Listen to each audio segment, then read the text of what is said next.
Good evening. Welcome to First Wednesday series. I'm Dor. My other lovely half is Lauren, other half in the series, and she's right over there. Tonight, we're very excited to have everyone here, and what's gonna happen in a minute is I'll invite. Today we have two featured readers who are both winners of the Ireland Chair of Poetry chapbook contest, and they're going to be reading from their winning chapbooks. So I'm going to ask Ben to read in a minute, and then afterwards we'll hear from Rafael. Then we'll take a 5-minute break, and then we'll be on to the open mic. So, I'll just introduce Ben really quickly. I believe in short introductions so we have more time for poetry. Ben Keatinge won the Patrick Kavanagh Poetry Award in 2022 and was selected for the Poetry Ireland Introductions in 2024.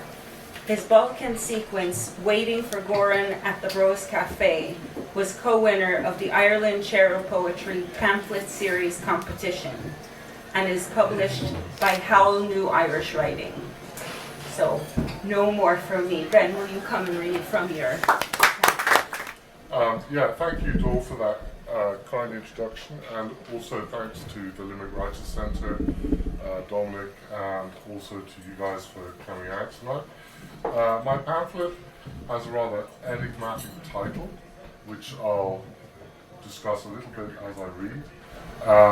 It is for sale, a mere €8, along with Raphael's. And it is in the colours of the North Macedonian flag. That's a small country I'm going to read about. So my first poem is Passover, and it begins with an epigraph from the Bible, second epistle of St. Paul to the Corinthians. I had no rest in my spirit, but taking my leave of them, I went from thence into Macedonia. Because my land has water more than wine, because my griefs were sheltered from the wind, I made to travel to the land of honey blood, with mountains, a desert, and a tribe of gods, a river, a vineyard, and a host of tongues, a people, a highway, and a cusp of pasts. Climbed Mount Cora in the sun, knelt at St. Pantaleon. The heresy was to stand still, and the trick to move on. I lived in Skopje, which is the capital of North Macedonia, for 9 years, teaching in a university there. And when you live abroad, there's all kinds of challenges, and one of my challenges was communicating with my hairdresser in my non-existent or very poor Macedonian. He had no English.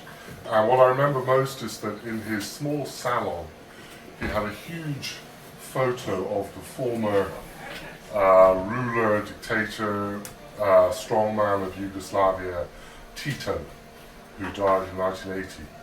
So this poem is called Todor, Tito, and the Hairdresser.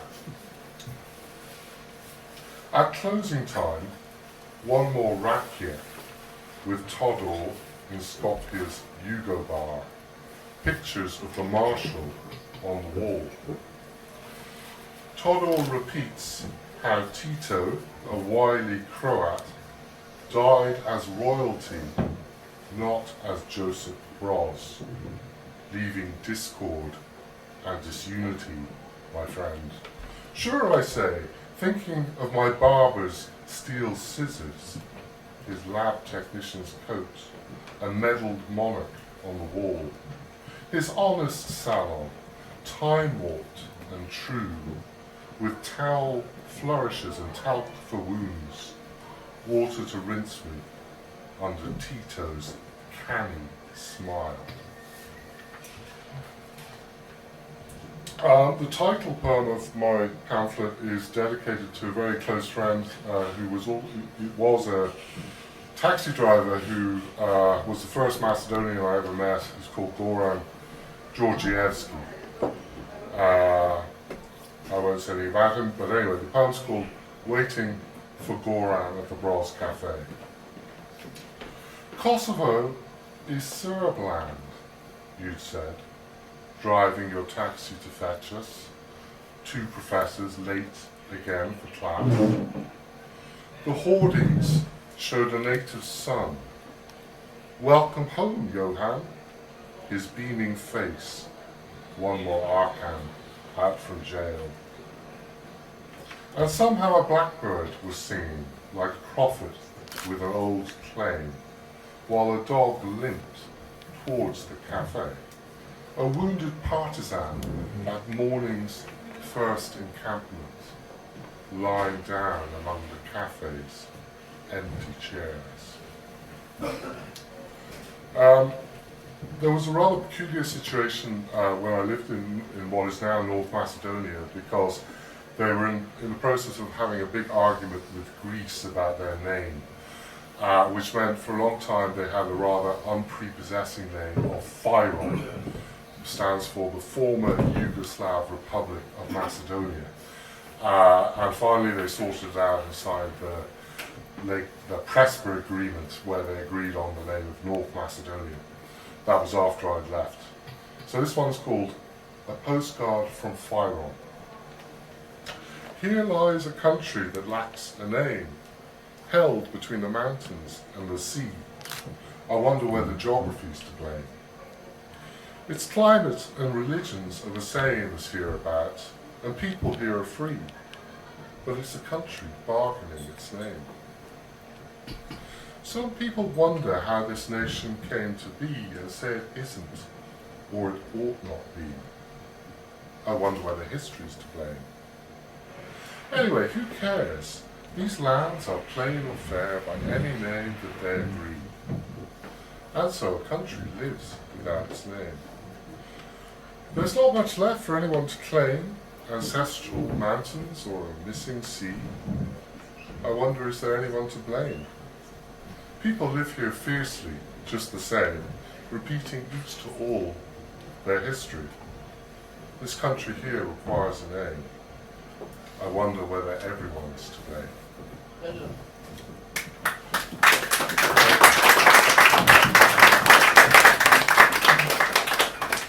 I'm going to read 2 short poems about a Macedonian poet. He's called Kocho Racine, widely regarded as the first poet to write in a distinctively Macedonian language. He died in 1943. And like many poets, he had a rather unhappy life. He's kind of a John Keats kind of figure in that sense. So this one's called The Folly of Kocho Racine.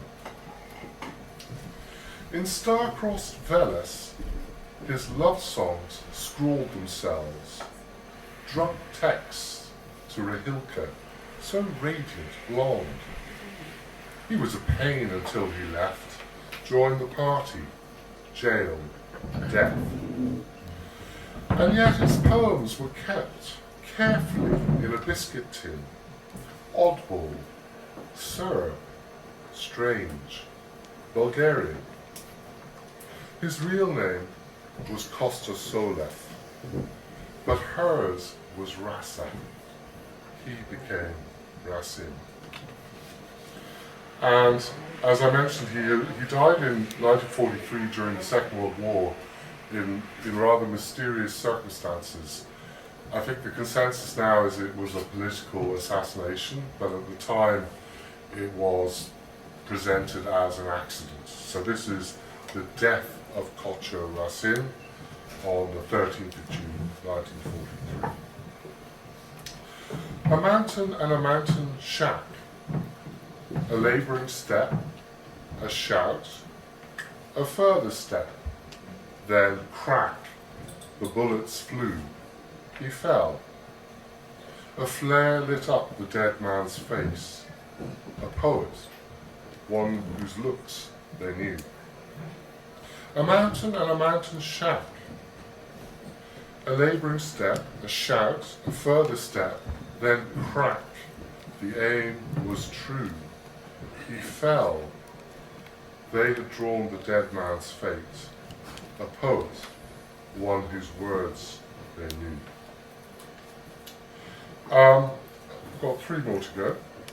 Rafael, don't want to hold you up too much, sorry. This one is about the terrible migration crisis. We still have a terrible migration crisis, the one in 2015 where thousands and thousands of people were walking through southeastern Europe. I'm sure you'll remember the images. I was travelling a little bit between North Macedonia and northern Greece. So this is just called Borderland. They crossed to Europe as borders closed, with stragglers camping on the Kilkis side.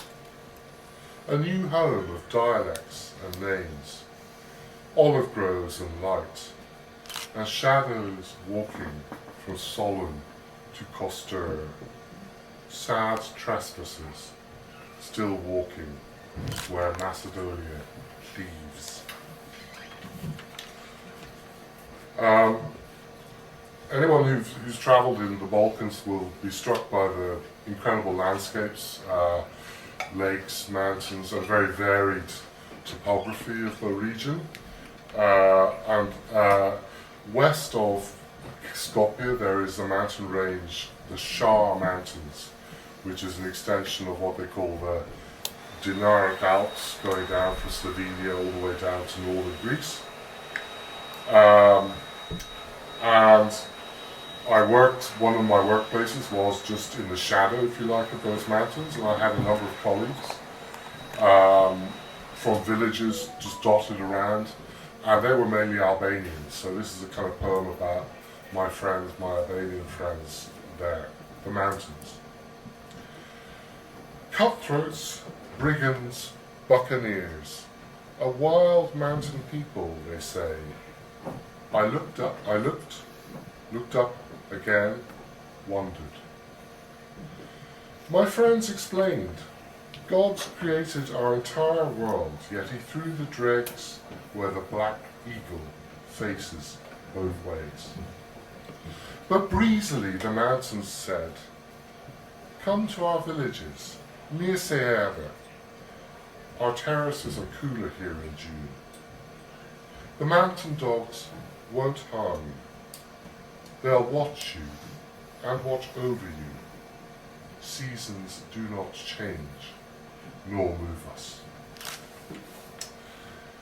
And finally, kind of a slightly musical one. This is called Rossini in Skopje. In the haven of September, Rossini came.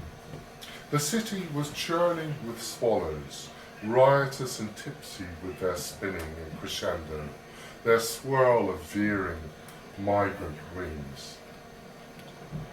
Rossini walked, turned, then stood, a single quaver in that violin-shaped town, then strode as far as Cento, passing from scroll to endpin, but kept his music hidden until his later absence grew to likeness in the salon. Frippery, péché de vieillesse, all the foolishness of age, of taking up bow and bridge and crossing that city's strings. Thank you.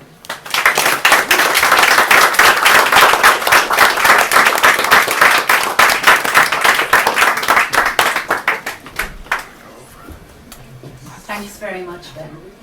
Yeah, we went from very tall to very short. Thank you for that lovely reading. I first read Rafael's work.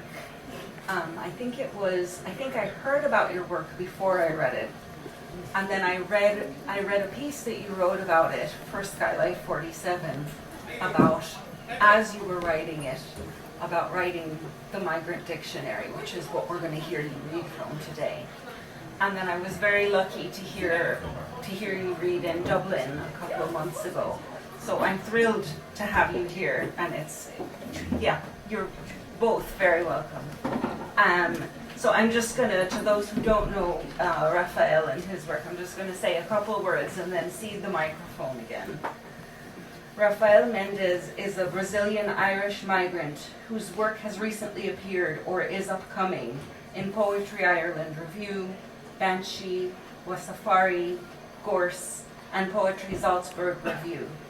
He was part of Poetry Ireland Introductions 2023, like some other people here. And his pamphlet, The Migrant Dictionary, from How New Irish Writing, was a co-winner of the Ireland Chair of Poetry Pamphlet Series 2025. So let's give Rafael a warm first Wednesday welcome. Thanks everyone for having me come. Thanks, Beth. It's a pleasure to be here. So I'm going to read some poems from the Migrant Dictionary, just as an introduction. I normally don't do introductions about what I'm going to read, but so the Migrant Dictionary plays with, and yeah, there's copies there for anyone who's interested. €8 mine the Benz. Plays with the dictionary entry and takes the main characters through this journey, this long sequence of poems. Molly and Ulysses as two of its main characters, but other characters appear in this journey through the dictionary. So I can just time myself. So yeah, arrive. Verb. 1. To reach a place, especially at the end of a journey. As in, Ulysses arrived at the airport and walked up to the terminal as a gust struck his dark-skinned face. He had prayed for 16 hours, asking the gods to make his motor cortex understand that in this land, push means push, while in his land, pulls means push, but it came to nothing, as his hands forced double doors that never gave in. 2. Of an event, to happen or start to exist. When the time arrived, after the moon had rotated more times than he could bother to count, Ulysses packed the luggage his father had paid for in 10 installments, because a truck driver can only spare so much of his salary. 3. To reach a place or decision. To arrive on that continent, Ulysses worked shifts of 10 hours from Monday to Saturday. On Sundays, he would sell slices of carrot cake whose lemon glaze made him relieve his mother's bed sheets flapping above the blue and violet geraniums. 4. To achieve success. To wire €100 to his father on a day with a good conversion rate would mean his father's health insurance payment, would mean Ulysses had arrived. 2. Border. Noun. 1. A line separating two countries or other spatial areas. As in, the tortilla wall severs Mexico from the United States, Infierno from Cielo. At the border, agents observe the free flow of goods producing maquilas, whose workers can earn up to $4 per shift. The workers, their siblings and ex-lovers, who sell tamales and tojitos during Chivas games, cannot cross the wall. The wall has been integral to everything we have accomplished here, declares a border agent, as crosses placed onto the desert by families of Juarez missing women resist the heat. 2. The outer part, edge, or boundary of something. Patera set out from Tangier coast late in the night, brimming with returnees eager to cut across the Straits of Gibraltar for the 11th time, brimming with women whose husbands stop and calling from a French ruelle, brimming with babies whose moans are shushed by cloths laid inside their mouths, brimming with bodies whose skin is too dark, whose God is too evil to be granted a safe passage across the European border.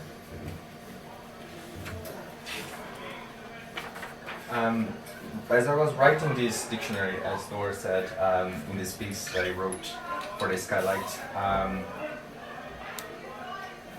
I started writing in, I think, 3 or 4 years ago with a mentorship that I had with this poet from the UK, Nick Makoha, and that I started writing, and it was a time that we started to see more and more attacks against migrants in Ireland. So there a few of those stories appear in the pamphlet as well. So I think it was a way for me to also explore the limits of language and to poke fun at the literary scene in Ireland, or to the canon, the Irish literary canon, to play with Ulysses. I think was a gamble, but I think paid well. Earth. Now. 1. The world in which humans live, often capitalized. As in, when the captain announced, "We are flying over the Atlantic," Ulysses looked at a map. He tried to cross the earth with an index finger, but his fist didn't budge because it was intertwined with cousins, stray dogs, mango trees, the singing of trincaferros and schoolmates who chanted, "Go on, son, go on, brother, go on, old friend." Ulysses trembled and caressed the potato in his pocket as the steward asked, "Is this your family's first time since traveling a Guinea, man? When we land, the pressure will be alleviated." 2. Soil suitable for cultivation. The hat's wide brim covered his mom's brow. Leaning against the hoe, her shadow grows into a pillar. He crumbles down, and the scent of grass emanates from his fingers. Ulysses and his mom revolve earth, sow seeds, and water, the hope of a crop. Then they look under calloused hands and solid nail beds, sharing corn cake and coffee. They watch eucalyptus trees dancing to the beat of the wind across the hill. They do not speak.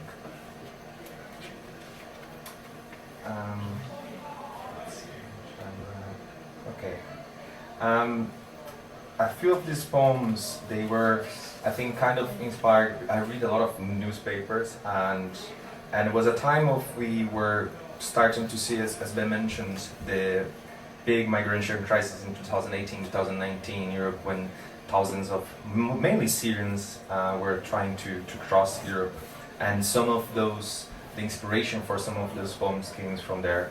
Although I was working backwards, so I was like first trying to come up with a word that could work in the dictionary, and then trying to write a poem on the back of these words. So not normally the way I write poetry. And this is one of them. Home. Now. 1. Place of residency of a person or family. As in, her home had been built by her grandfather, who had built her aunts and uncles' houses too. Her home's roof had as many holes as a chain fence. In summer, when clouds burst above the village, she recorded the rhythm rising from raindrops against buckets and plastic pots that once stored butter, composing the anthem of poverty. When the terrorists arrived, her home was the first to be burned down. When she left the hideout, soot was falling from the sky. She thought that God was coughing up her life. 2. The social unit formed by a family living together. She cooked for the 13 people living in temporary accommodation her family had moved to. There was jollof rice, fufu, and pounded yam. During dinner, she heard Romina saying that Mexican rice uses the same long grain and some of the spices used in jollof.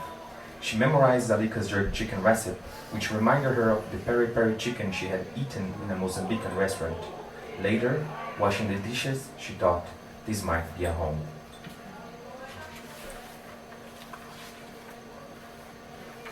Language. Now. 1. A communication system consisting of words and sound. As in, Molly chatters on the phone with the landlord who posted a notice of termination, evicting her from a 700-euro shoebox-sized room with 3 days' notice. In her gut, words like illegal termination, residential tenants board, and I'm so fucked, swim in her stomach like acid, but she doesn't have the language skills to speak them out. 2. A systematic means of communicating ideas and feelings. The guard can't understand she has been robbed. No, not in the streets. No, not on public transport. Yes, in the house. No, not the house. In the house. More like the new landlord has taken half of Molly's deposit, blaming her for the mold proliferating like a rhizome on the windowless room.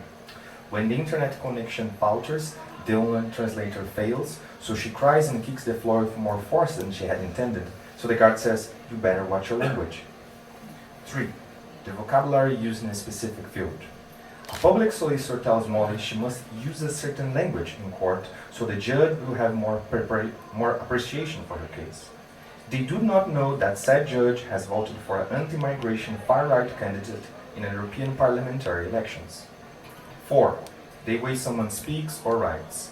Molly listens to the language classes as she makes sandwiches and wraps in the industrial kitchen, where she learned the cultural distinction between crisps and fries and how to ask for extra vinegar, please. But she doesn't have the words or courage to tell anyone how a taxi driver called her a cheapy Latina whore.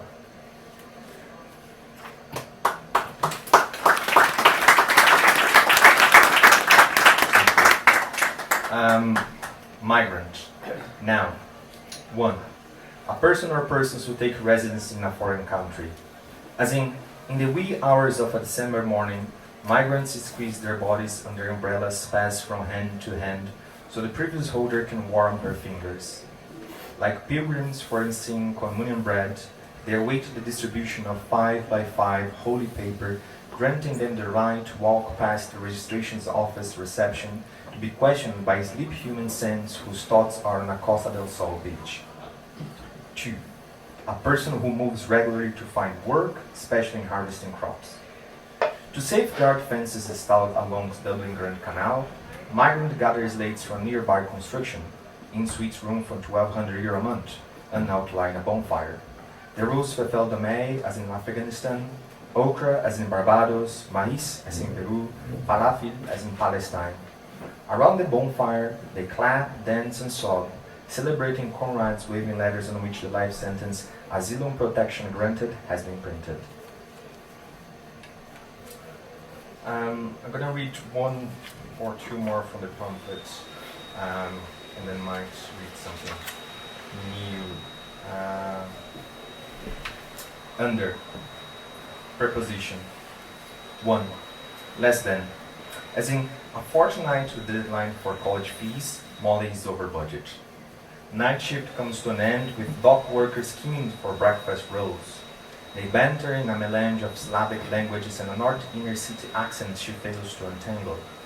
She opens the deli's oven, checks the temperature of rashers, sausages, and black pudding, and wonders, if I came across a stack of purple notes, would I return it? 2. Receiving or undergoing the action or effect of.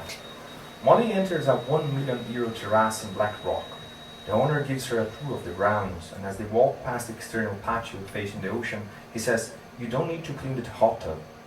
She wonders if a hot tub resembles a whirlpool, like the one in the hotel where her mother first uttered chemotherapy. Molly puts her earbuds in, sprays citrus-scented all-purpose cleaner onto the tiled walls, and scrubs it as Freddie Mercury sings Under Pressure. 3. In or into a position below, beneath, or lower than something. The notification laps on her phone as she empties the clip's bins located under an emergent exit. She's gone. Molly relieves the morning before, when the sides of her mother's mouth contracted into a grin as she held the student card in front of the camera. She hears a light thud of a golden finch against a windshield, somewhere. And this is the final one I'm going to read tonight. Thanks everyone for coming. Actually, I might read another one. Do I still have time for it? Okay. I'm going to read the final one from the pamphlet and then something else. Visa. Now, an official mark or endorsement usually made in a passport that allows you to enter or leave a particular country. As in, his mom called during his 10-hour dishwashing shift at a renowned restaurant, proudly serving 100% Irish beef, proudly paying him below minimum wage to counterbalance the liability Ulysses represented because your visa has expired, so you're doing me a big favor. Ulysses missed the first call as he was lying on the floor, struggling to replace his deep fryer filter. A staff member compared his face to stale fried chicken during the next burst of salad buzzing. He picked up the call inside the freezer, hidden by 10-liter buckets of mayonnaise. 2. A trusted leader in digital payments. Having boarded the plane to his dad's funeral, Ulysses overheard a group of lads paying for whiskey nips with a Visa Platinum credit card, cheering about how they slap Brazilian ass, while Ulysses himself jotting down the eulogy he had written in his mind since he was a kid. And the final one I'm going to read. This is a poem that I read, I was published last year in Poetry Ireland. And yeah, I like this poem for some reason. It was my first publication in Poetry Ireland after years of being rejected, so I collected. I was very proud to have had so many rejections for poetry, and then when they finally made it, I was making this joke for a very long time. So there you go. Thanks everyone. Father rose before the rooster. He watched water come into a boil, poured it over extra strong ground coffee, and breathed in the aroma of a new day. Safety vest on, portable stove secured, mini fridge stocked with measured portions of rice and beans. He was ready to drive the road tanker through miles and days, journeys where the landscape was the reiteration of a sugarcane fields, like the incantation of insane dance. Crossing to the cattle belt states, the due town-sized soybeans harvest with crop dusters raining tomorrow cancer. The relentless sun blemishing his hands, his fingers drumming the steering wheel, his lower limbs stiffening as seats shrunk in the rear mirror. On his days off, Father wandered around the house, patrolling our sleep. In the back garden, on an empty stomach, he would indulge himself by opening a fresh pack of dirty cigarettes. He ran the cylinder over his lips before introducing a flame. The first drag cleared sleep from his eyes, the second lightened his feet. In the garden across the hills, bentivis, sabiás laranjeiras, and corruídas sang in the morning amphitheater. Father witnessed the choir, praying for the courage to say he loved us. Thanks.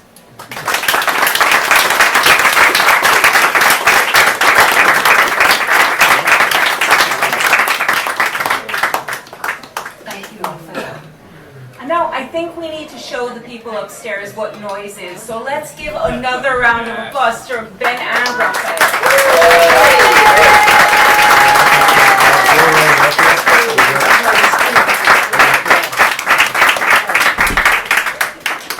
Now, I have a brain like a sieve sometimes, but there are three things I have to say before we go on break. One is I'd like to thank Poetry Ireland for the partnership.